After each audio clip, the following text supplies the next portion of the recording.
Yeah, settled in great. It's been good. It's been challenging because we've been starting from scratch almost. I'd say a good 90% of last season's sort of squad have moved on due to different reasons. Some are playing in the league above, some we financially couldn't keep. So we've started from scratch. It's been a lot of hard work, and we're just starting to get there now, I'd say. Was it your intention to get rid of the majority of last season's squad and bring in your own new faces?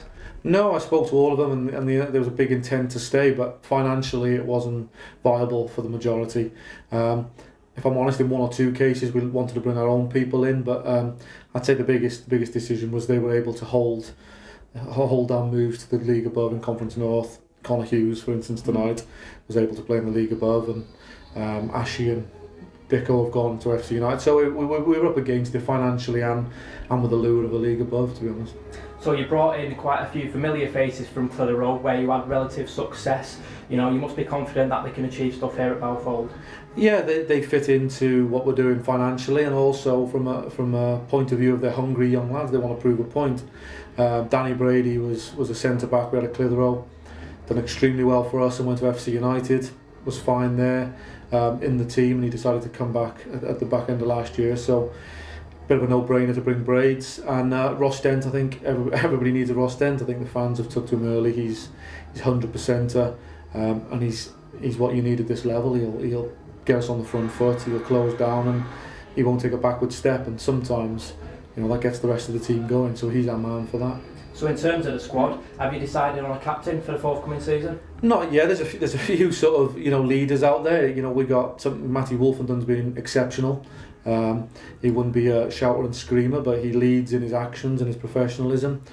Danny Brady's been a captain for me before, so that's the most likely.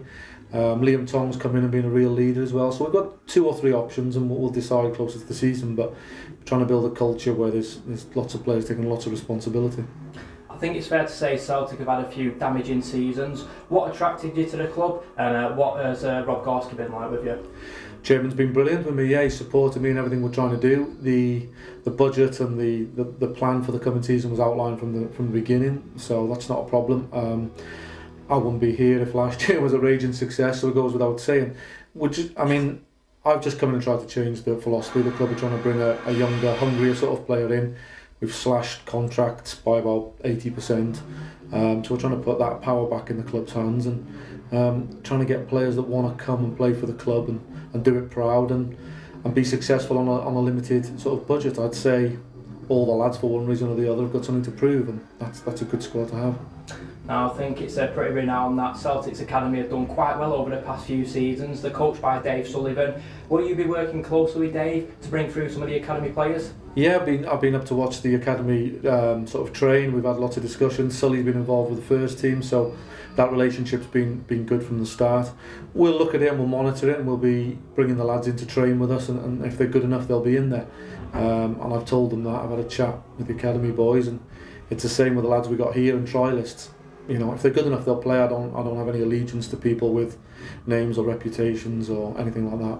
So in terms of training over the past few weeks, it's been pre-season, it's been very hot. Has it just been a case of getting the fitness levels up, or you've had some ball work as well?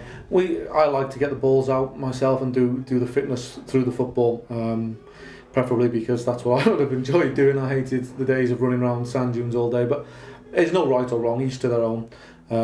We've done a bit of running, but we've tried to do lots of it with the ball.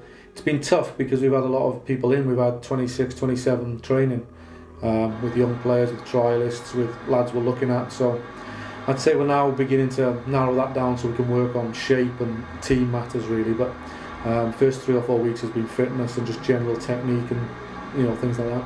So aims and objectives for this season, is it about bringing stability to the club, or are you going for promotion? I want to win everything I enter, so I'd be lying if I didn't say I didn't want to win it, but I'm also realistic. I think we have to take a big step forward on and off the field. That's what I would say. I think we've cut the budget, we've cut contracts, so if we can put a competitive team out that betters last year, that's a huge step forward on less money, obviously, and less commitment. That's a good philosophy for the club moving forward. And then off the field, I'm just trying to get the place going again, really, because as you said, they've had 3 or 4 seasons of pretty negative, results, and there's been a relegation and a near relegation. So just trying to lift everyone's spirits really, and we are getting there. There's a good feel about the place, and pre-season's good, and like I said, the club are now in a position where they've got some structures in place to move forward, and we can only get stronger really.